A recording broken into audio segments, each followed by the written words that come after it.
família!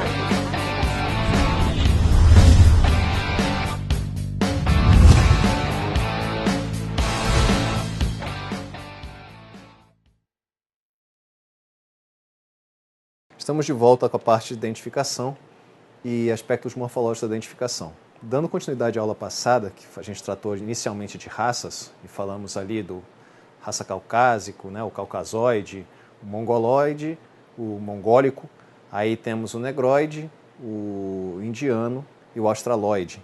Então a gente vai começar a tratar agora da parte de avaliação em si, com a parte dos índices ósseos, forma de crânio, capacidade do crânio. Geralmente, a análise tem sido feita pelo crânio em si. Raramente é feito por outros ossos maiores do corpo. Então, a gente pode perceber que a gente consegue definir uma raça também pela parte dos ossos do crânio. Eles fizeram certas medições de proporções dos ossos do crânio de forma a estabelecer a raça conforme certos índices. Então, conforme a cabeça seja mais achatada, alargada, né, oval ou não, eles conseguem estabelecer por padrões médios. Mas isso é muito difícil na nossa realidade brasileira. Por quê? Aqui a nossa situação de miscigenação é muito mais complicada do que simplesmente avaliar onde não houve muita miscigenação cultural e realmente miscigenação humana. Então, nós temos bastante dificuldade, mas a título de conhecimento para vocês, é interessante saber essas correlações dos índices, né, de dimensões cranianas. Então, voltando aqui com a gente, a raça pode ser caracterizada pela forma do crânio, pela capacidade cúbica do crânio, ou seja, o volume, né, a quantidade volumétrica do crânio, pelo índice cefálico, que são esses índices que eu falei para vocês, né, não só a forma, mas também fazendo-se cálculos. E geralmente daquela maneira que eu expliquei, vezes 100 sobre, né, o menor vezes 100 sobre o maior. Índice nasal, que é analisando pela característica do nariz. Índice tíbio-femoral, ou seja, pelo comprimento do braço. Índice tíbio-femoral da perna, índice radiomeral do braço. E pelo ângulo facial, ou seja, se a pessoa é prognata ou não, se ela é dentuça, se ela tem mais queixo para frente, se ela tem o ângulo da arcada superior mais à frente ou não. A gente já falou essa parte quanto à pele, se é leucodermo, xantodermo, melanodermo ou faiodermo, de acordo com esse radical. Leuco, branco, xanto, amarelo, melano é o escuro, né? E o faio é o misto, ou seja, o pardo. Então vamos lá, pessoal. Na próxima, nós temos aí então os índices cranianos. São feitas as medições, como eu falei para vocês. São vários índices que são jogados em tabelas. Então são correlações percentuais segundo fórmulas estabelecidas por Retzius. Outro nome aí para guardar. Entre diâmetros ou distâncias máximas medidos entre pontos determinados do crânio. Retzius, só chegando aqui comigo, ele pegou certas aferições, principalmente, acho que as principais que ele pegou foi de lado a lado do crânio aqui, depois do frontal até o occipital, certo? E basicamente isso. São os principais, eles fazem correlações entre um e outro. E lateralmente também, daqui, né, a altura e o comprimento aqui, não só por cima. A gente vai dar uma estudada agora para vocês verem essas correlações. O primeiro deles é o índice cefálico horizontal, ou seja, só mede horizontalmente, ou seja, daqui, que é o horizonte é isso, né? Então ele está medindo daqui para trás e daqui para cá. Está sendo horizontal, não está pegando nada em altura. Ele está pegando simplesmente de um lado a outro, de frente a trás. Então o índice cefálico horizontal relaciona no plano horizontal, percentualmente, a largura máxima com o comprimento. Então, como eu falei para vocês, índice cefálico horizontal, largura máxima e o comprimento máximo. Então vamos lá. Ele está falando ali, largura máxima de éureo a éureo. É essa parte onde você é mais largo aqui na sua cabeça, chama de éureo. Então ele pega de éureo a éureo e de glabela, que é aqui na testa, até o metalâmbida, que é a parte aqui de trás. É o maior comprimento possível. Então o que ele faz? Ele sempre pega o menor, multiplica por 100 e põe sobre o maior. Se isso aqui é o menor, vezes 100 e coloca o comprimento máximo. Então a gente pode ver agora aqui na nossa tela, nós temos o índice cefálico horizontal. Isso aqui está sendo visto o crânio de cima, tá? Nós temos ali até as epífises ali do do frontal. Esse aqui é o osso frontal. Esse aqui é o occipital. E esse do lado é o parietal. Então nós temos aqui o primeiro deles, ó, o dolicocrânio. Então geralmente tem que pegar o radical e dar uma olhada. Mesocrânio, braquicrânio. Então dolicocrânio, dolico quer dizer afunilado, alongado. Mesocrânio é o médio, né? Meso é intermediário. E braquicrânio quer dizer o quê? Curto. Então o braquiossauro, né, antigamente, então braque quer dizer curto. Então nós temos o dolicocrânio, aquele que tem a cabeça esticada. Aí nós temos um mesocrânio e um braquicrânio. Então olhando aqui embaixo, dolicocrânio são os caucásicos nórdicos, os negroides africanos, os berberes e os australoides. Caucásico nórdico, né? Então vocês vão lembrar aí dos vikings.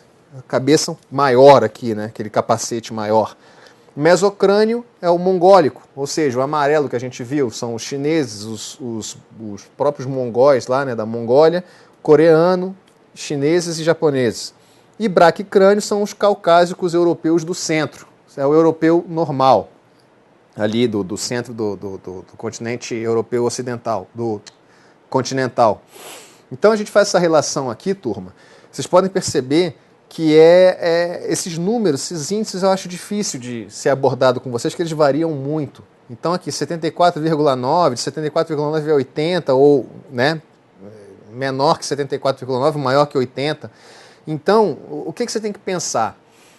Que o crânio mais alongado é do elemento caucásico nórdico, mas basicamente é o negroide e australoide, que é o que a gente falou, o aborígene australiano.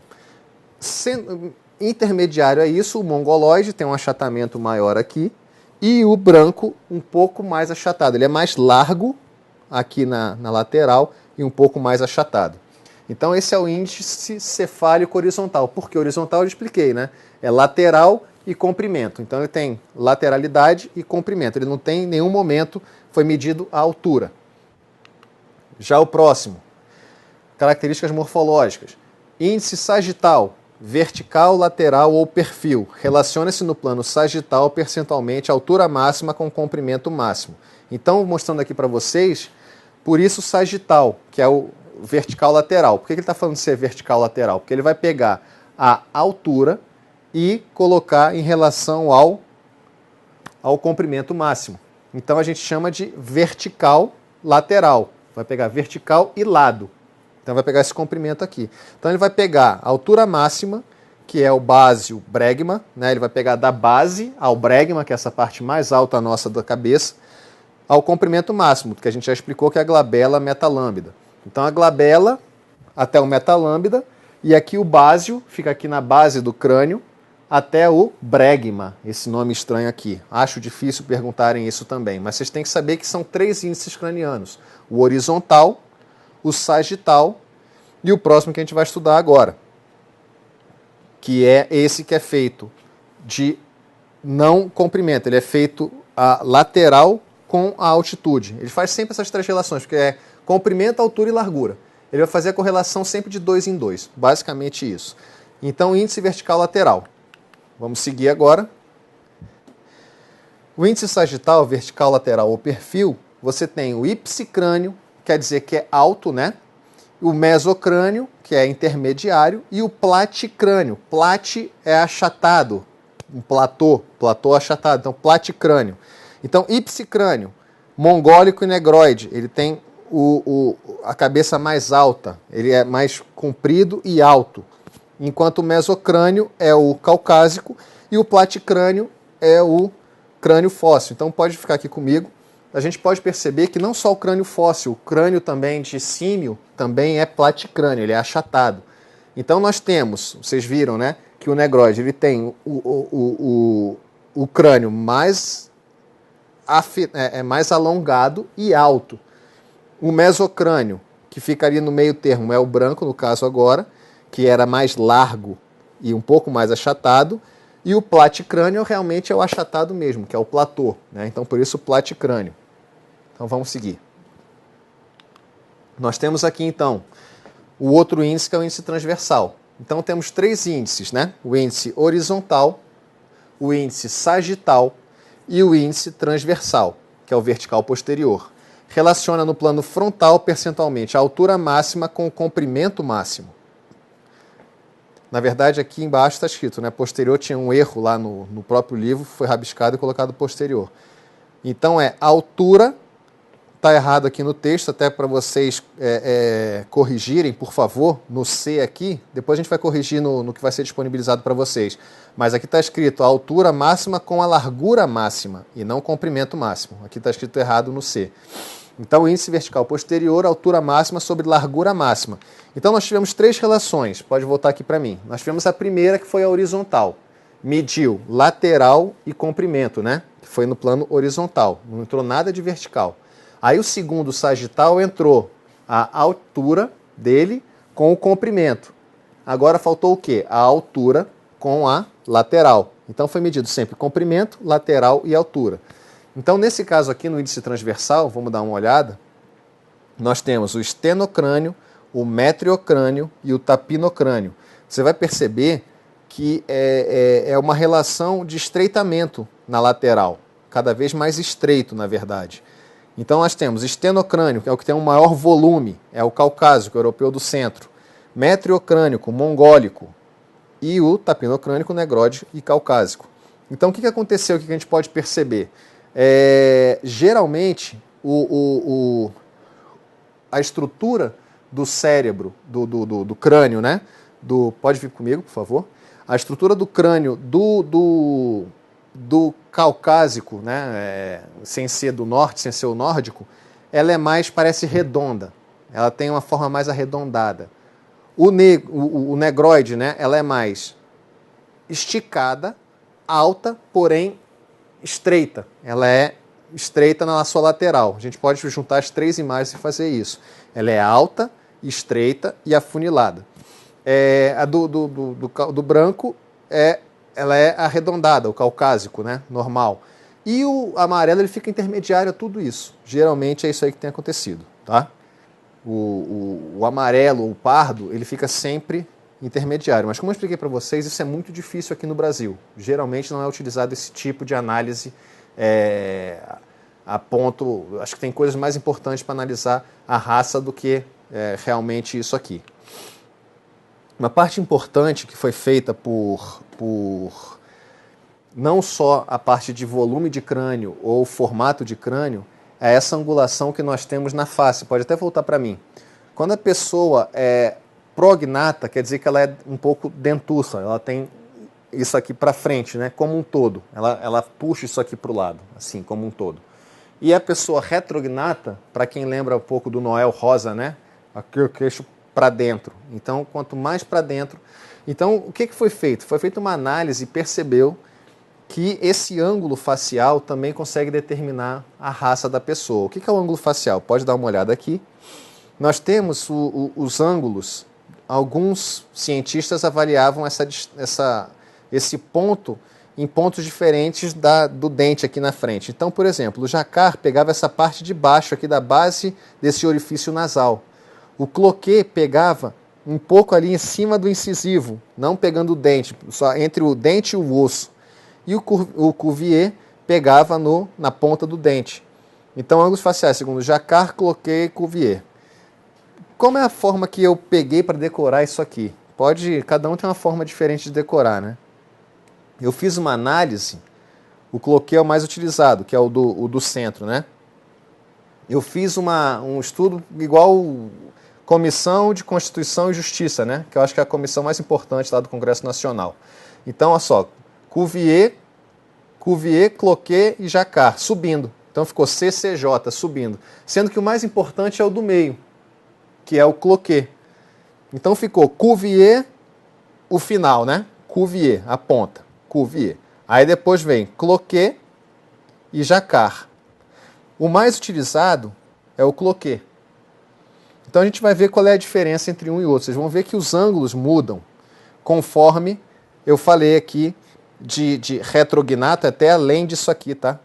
O retrognato é esse aqui, assim, ó. Ele vai fazer alguma coisa para trás. Mas para a gente aqui não vai ser tão utilizado. Então, nós temos o prognata, que é esse que tem uma angulação menor, quanto mais esse ângulo aqui fechar, mais prognata essa pessoa é. E você vê que o ângulo de Cloquet é o que pega, como eu falei, entre o dente e o osso da mandíbula ali superior, né? Dessa arcada superior. Então você pega aqui entre o dente e ela é Cloquet. O de baixo aqui, que a gente viu, é Cuvier. Aí ficou faltando só o quê? CCJ. Cuvier, Cloquet, Jacquard. Então nós temos o prognata, o mesognata, ou seja, intermediário, e o orto, quase aqui 90 graus. Então nós temos o prognato, é o negroide africano e australoide, que é o aborígene australiano. No meio, geralmente está sempre no centro ele, ó, o mongólico meridional, e o ortognato é o caucásico ou branco. Ou seja, vocês perceberam então, pode voltar para mim, que fica fácil referência o branco, né, o caucásico. Ele tem a cabeça redonda, ele é aquele crânio redondo com a face reta. Aquele desenho realmente, se eu tiver que mostrar aqui para vocês, seria aquele desenho, vou mostrar aqui só na ponta. É aquele que é redondo e reto. E aí você põe aqui um pescoço, né? O negroide ele tem mais alto e esticado e um pouco mais à frente. Pescoço aqui. E o meio termo fica sendo o mongólico. A gente às vezes usa o termo mongoloide e a pessoa acha estranho, né? Mas basicamente isso aí. Então, turma, voltando aqui para mim, nós percebemos que as estruturas ósseas, em geral, ele... Está dando uma lida aqui no processador. Num termo geral, isso é uma parte muito de decoreba. Mas a gente tem que ver que são 3 comprimentos, né? Comprimento, largura e altura, e eles fazem correlações nesses índices aí. Eu não vi isso caindo das últimas vezes em concurso para vocês, mas a gente está fazendo uma análise da parte básica da antropologia forense. Então, basicamente é isso aqui que é cobrado, tá? Então nós temos, no primeiro momento, esse índice horizontal, tá? Depois é o índice sagital, que é aquele lateral com o comprimento, e depois o índice transversal, que é a altura com a largura. Depois disso, isso foi a parte mesmo de ou volume de crânio ou a parte de medições da cabeça em geral. A partir disso, eles começam a fazer uma análise da parte do nariz em si. A gente viu o ângulo facial também, né? Quanto mais prognata, vai do negroide australoide, vai trazendo para o mongoloide, e depois um pouco mais o ortognata ou o caucasoide mesmo, o caucásico. Aí, além disso, né, a forma aqui do ângulo facial, nós temos também o tal do índice nasal. O que eles fazem no índice nasal? Eles pegam uma relação percentual entre a largura nasal máxima e a altura nasal. Então, ou seja, não seria nem pelo nariz, tá? É pela aquela cavidade nasal. Aquele buraco, quando você vê o esqueleto, aquele buraco que nós temos aqui, eles vão medir de lado a lado e de baixo a cima. Então, fazendo essa medição aqui, vocês podem perceber que vai ter uma correlação entre estreitamento do nariz e largura e ele ser mais comprido e estreito, o outro tipo de raça, tá? Então a gente tem aqui o índice nasal, da mesma maneira de todos os outros índices que aconteceram até agora, você pega sempre o que é mais estreito, multiplica por 100 e divide pelo que tem mais comprimento. Então, é a relação percentual, por isso, multiplica por 100, entre a largura nasal máxima e a altura nasal. Então, o que é a largura nasal máxima? A gente vai perceber aqui, ó. Quando nós temos esses orifícios aqui no crânio, do nariz, você pode ver que a largura máxima e nós temos uma altura máxima, que pega até aqui, ó. Não é no buraco, passa um pouco em cima aqui nessa fissura óssea. Então, por isso que a altura nasal é do násio até o espinhal, ou seja, da base até esse centro dos olhos aqui. Bom, voltando agora que eu percebi e falei em olhos, só retornando aqui para mim rapidinho, a gente está falando agora de raça, mas retornando lá no gênero, me veio à cabeça uma coisa. Existe uma outra forma de analisar se é homem ou mulher, mas é uma bobeira, mas vai que, né, deu esse estalo aqui agora, vai que importa. Abaixo dos olhos, nós temos aqui 1,5 cm da órbita, né, desse buraco, dessa cavidade ocular, nós temos a 1,5 cm um orifício, é uma cavidade por onde passam os nervos da face e alguns, né, vasos também, capilares, né, a parte de circulação sanguínea e parte nervosa. Quando você mede de um buraquinho desse, que fica aqui embaixo, né, até aqui, você faz essa ferição, há uma distância. Essa distância no homem é um pouco maior do que a da mulher. Basicamente isso. Só me veio a cabeça agora, mas só para você saber que tem essa também forma de fazer um cálculo para saber se é homem ou mulher, tá? Mas vamos voltar então no índice nasal. Nós temos então o leptorrino, lepto quer dizer fino, afilado, lepto, meso intermediário e platirrino, a gente já viu que plat vem de platô, platô achatado. Então o que nós temos aqui? Quando o leptorrino, ele quer dizer que ele é estreito e comprido. Mesorrino, ele é intermediário entre o lepto e o plat. O plat é o quê? Ele é largo e baixo, ele é estreito, né? Não é tão alongado. Então ele é relativamente curto e largo. O outro é longo e afinado. E o meso fica no intermediário. Então vamos voltar na tela aqui. Nós temos essas referências, como a gente falou para vocês, que é uma decoreba braba, mas eu acho que índices realmente não caem. Mas pelo menos tipo de face. Leptorrino é o tipo caucásico, ou branco. Mesorrino, o mongólico, que a gente falou que são os orientais. E o platirrino, negroide africano, australóides e crânios fósseis. Então, geralmente, como é que isso é cobrado em prova? Vem aqui para mim. Eles falam assim, o tipo caucásico apresenta crânio platicéfalo, né, platicrânio e é mesorrino. Verdadeiro ou falso? Falso, né? Por quê? Porque ele é um crânio, como a gente estudou, ele vai ser um leptorrino, ele não vai ser platirrino e nem platicrânio, então ele vai ser um leptorrino, e o crânio dele a gente viu que tem diversos tipos, aí teria que guardar, ele é um crânio platicrânio, a gente vai voltar lá, eles vão misturando essas coisas aqui.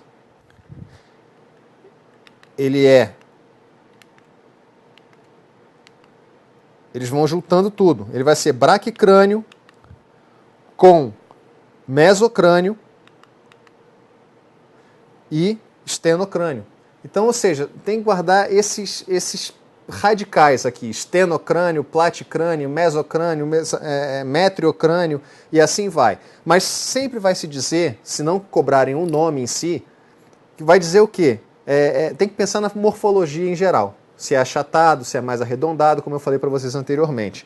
Então, geralmente o que cai aqui é que eu percebi nos últimos concursos, essa parte do nariz é muito importante. A parte de leptorrino, mesorrino e platirrino. Tá? Então, leptorrino, o caucásico, mesorrino são o pessoal oriental, né, que são o pessoal mongólico, e o platirrino, que é o nariz mais achatado, seriam os crânios fósseis, os negroides e os australóides. São os principais. Então, para vocês terem uma noção, uma outra imagem para vocês aqui, nós temos o caucasiano, né, o caucasoide, ele é leptorrino, porque pega da base até aquela fissura entre os olhos, leptorrino, com esse índice ali. Mongoloide fica intermediário, um pouco mais largo o nariz e um pouco mais achatado. E quanto mais largo e vai achatando cada vez mais, vai chegando para a raça negroide. Tudo bem? Então vamos lá. Com relação então à parte, a gente percebeu já fizemos a abordagem da espécie, pode voltar para mim, a parte do sexo e a parte da raça. Nós vamos entrar agora na parte da idade. A idade é um pouco mais complicada, eles têm perguntado, como eu falei já anteriormente para vocês, a parte de calcificação de determinados ossos em cada estágio da vida, né, do adolescente, aí vai chegando até a vida adulta, como é que funciona. A análise é feita de diversas maneiras, tá? Porque quando você tem realmente e é sempre dá uma variável, dá uma variância. Então nós temos uma análise na vida intrauterina e na extrauterina. Então a gente faz análise da morfologia do feto, do tamanho e peso do feto para determinar a vida intrauterina, e na extrauterina já faz as aferições mesmo antropométricas, que são as medições, e sobretudo a análise de pele, essas epífises, que são as pontas dos ossos, para saber como é que é o crescimento ósseo, e a parte, sobretudo, de dentição. Tá? É muito importante a parte de dentição, porque a gente mantém registro geralmente nos dentistas. Então a gente consegue pegar, pelo menos a parte de identificação, a gente pega a arcada dentária e consegue saber a parte de prótese dentária, a parte de obturações. Então você consegue fazer um confronto mais correto, a falta de dente ou, né, o excesso de dente, um extranumerário. Então você consegue fazer essa análise aí de pessoas, muito importante pela dentição dela. Tá? Mas tem que sempre manter um banco de dados anterior. Tem que ir no dentista da pessoa e saber para poder fazer a comparação. Então, com relação à idade, nós temos, como eu falei para vocês, a análise da idade de vida intrauterina e extrauterina. Então, na intrauterina, nós temos aspectos morfológicos, até porque você tem, desde a origem lá do feto, né, você tem a análise daquela parte de mórula, blástula, gástrula, e aí vai desenvolvendo, aí no início tem um rabinho, o rabinho vai diminuindo, aquelas histórias todas que é parte morfológica mesmo, né, da própria gestação.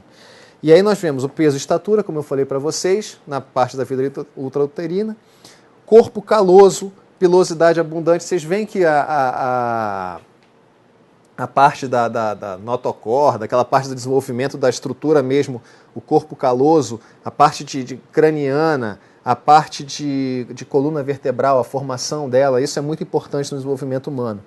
Pilosidade abundante, a quantidade de pelo, né? As crianças, na vida intrauterina, ela tem às vezes até algumas nascem bem cabeludinha no braço, nas pernas, por isso, ela tem uma pilosidade abundante e ponto de Blecar no joelho, da idade final gestacional. Então, o que é esse ponto de Blecar no joelho? Pode voltar para mim. Vocês fazem uma ferição pelo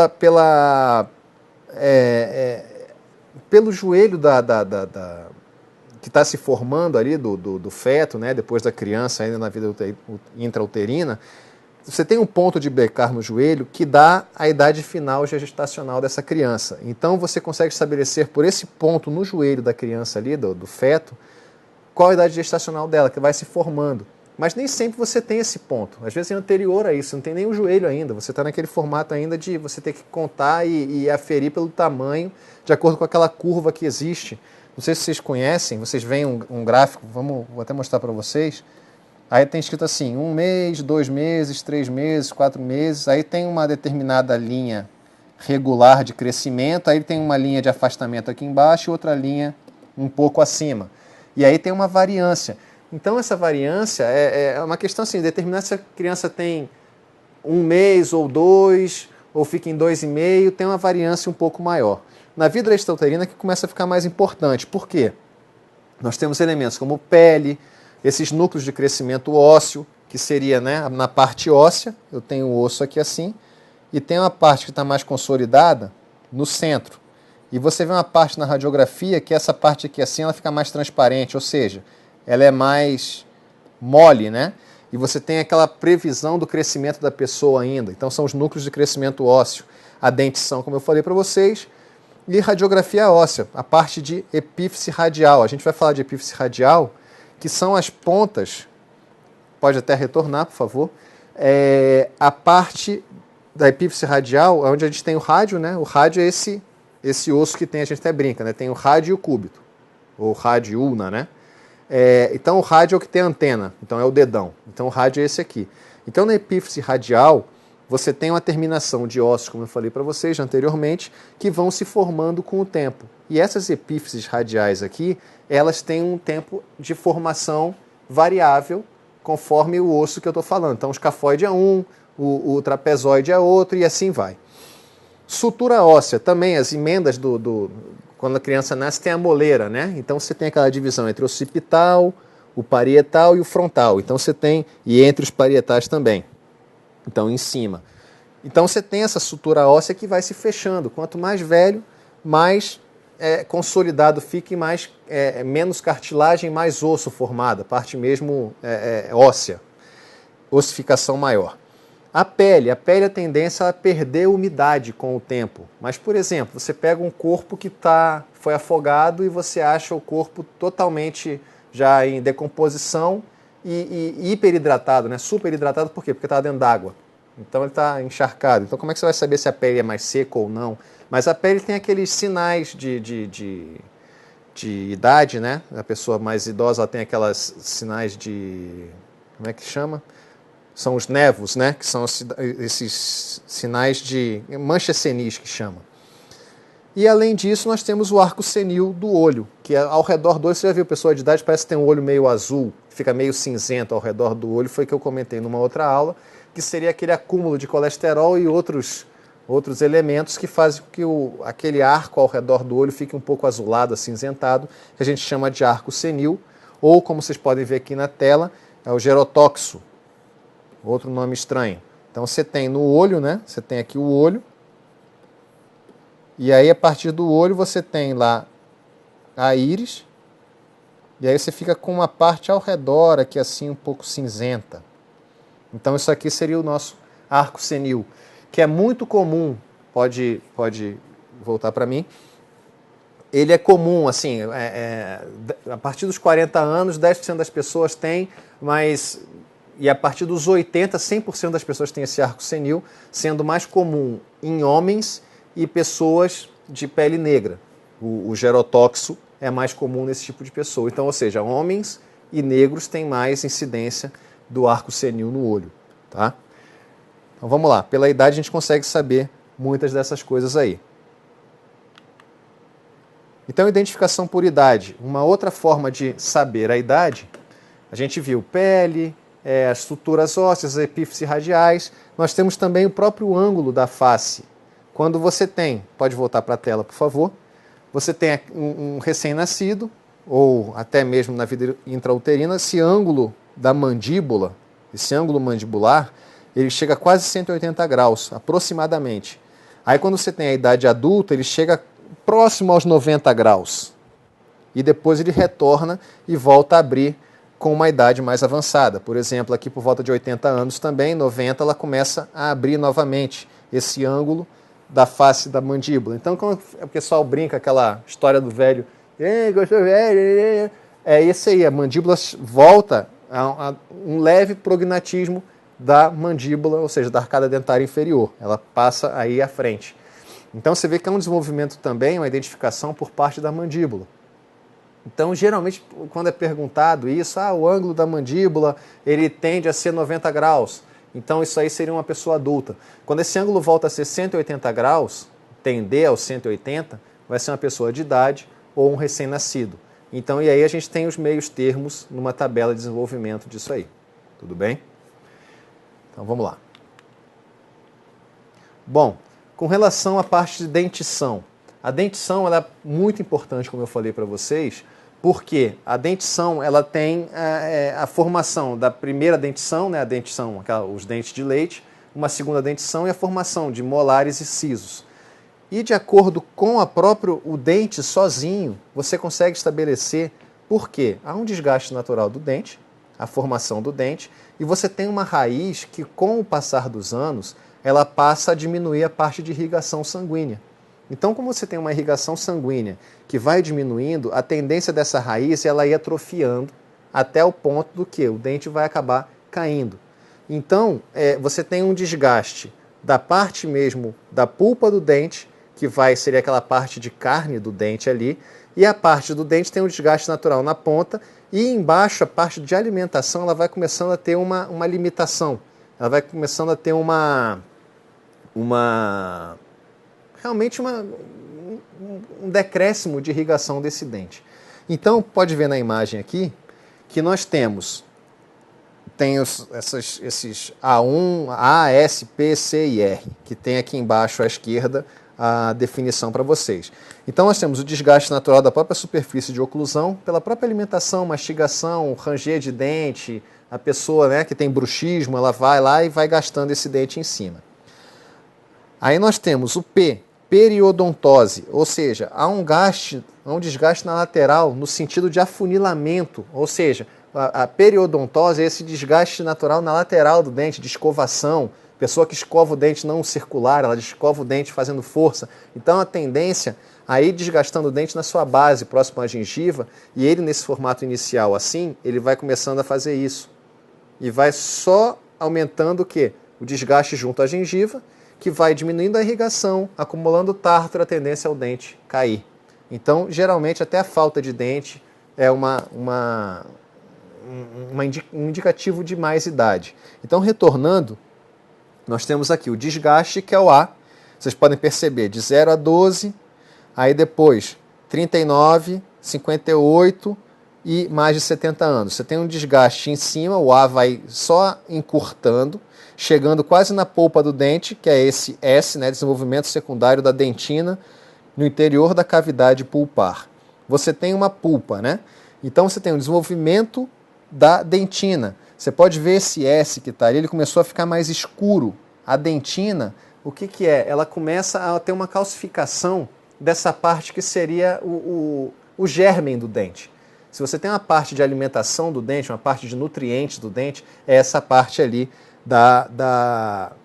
do interior da pulpa do dente. A dentina é um processo de calcificação. Então, ou seja, você vai diminuindo a parte de alimentação do dente pelo aumento da dentina, pela calcificação desse dente, e você tem uma perda de alimentação por parte da própria raiz. Pode retornar lá. Então, o que acontece? Nós temos o desgaste em cima, a periodontose na lateral, o desenvolvimento secundário da dentina no interior da cavidade da pulpa, né? Vai enegrecendo o dente ali por dentro. O C, deposição de cemento na raiz, ou seja, essa parte do cemento é essa parte ali que vai, o tártaro, o cemento vai depositando nas laterais da gengiva, entre o dente e a gengiva, e vai formando esse cemento. E há uma reabsorção da raiz. A raiz vai diminuindo, como eu falei para vocês, irrigando menos o dente. E a tendência é o dente realmente cair e se afastar da gengiva. Então nós temos aqui um gráfico abaixo, em que nós temos o dente, parece aqui um canino, e nós temos aqui o desgaste, 30 anos, 40 anos, já chegando aqui na pulpa do dente, 50 anos, 60, até aproximando cada vez mais por um desgaste natural. Vocês podem perceber aqui que tem uma marcação 0 a 12 anos, aí depois 5 igual a 39 anos, 9 igual a 58. Esse 5, 9, 12, não precisa se preocupar com isso não. Mas também isso aqui é aproximado, não pode ser 39, 58. Isso aqui porque já eram dentes que foram feitos e marcados com pessoas que já tinham essa identidade, essa idade de 39 anos e 58 quando foi feita a marcação. Tá? Então, para concluir essa parte de idade, lembra quando eu falei para vocês de epífise radial? Ou seja, é o limite, né, a limitação aqui do rádio, e tem um conjunto de ossos que fica entre os ossos da mão, propriamente dito, e o rádio e a ulna. Então tem um conjunto de... Pode vir aqui nessa outra câmera para mim, por favor? Que nós temos aqui uma radiografia óssea da mão esquerda, né, provavelmente. Não sei que esteja assim, mas provavelmente é isso aqui. E nós temos alguns ossos aqui ainda em formação. Vocês podem perceber que solidificados, calcificados, só são esses 3. Então nós temos aqui, por exemplo, o escafoide, que é esse osso aqui. Há uma formação com o desenvolvimento. 18 meses, 11 anos, 13 anos e meio. Então, o que acontece? Nós temos a formação desses ossos variáveis de acordo com homem e mulher, e também nós temos essa formação variável de acordo com a idade. Então, por exemplo, o escafoide em si, ele começa a se formar completamente, vocês podem perceber que aqui ele não está totalmente completo. A diferença desse osso, o tamanho dele, para esse aqui, bem menor.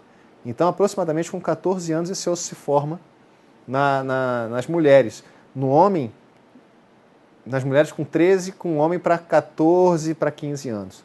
Então, a formação óssea e a limitação também do crescimento acontece antes da mulher do que no homem, de todos os ossos. A mulher ela está formada já com seus 18, 19 anos, o homem com 20 para 21, quando tem realmente a estrutura óssea totalmente consolidada.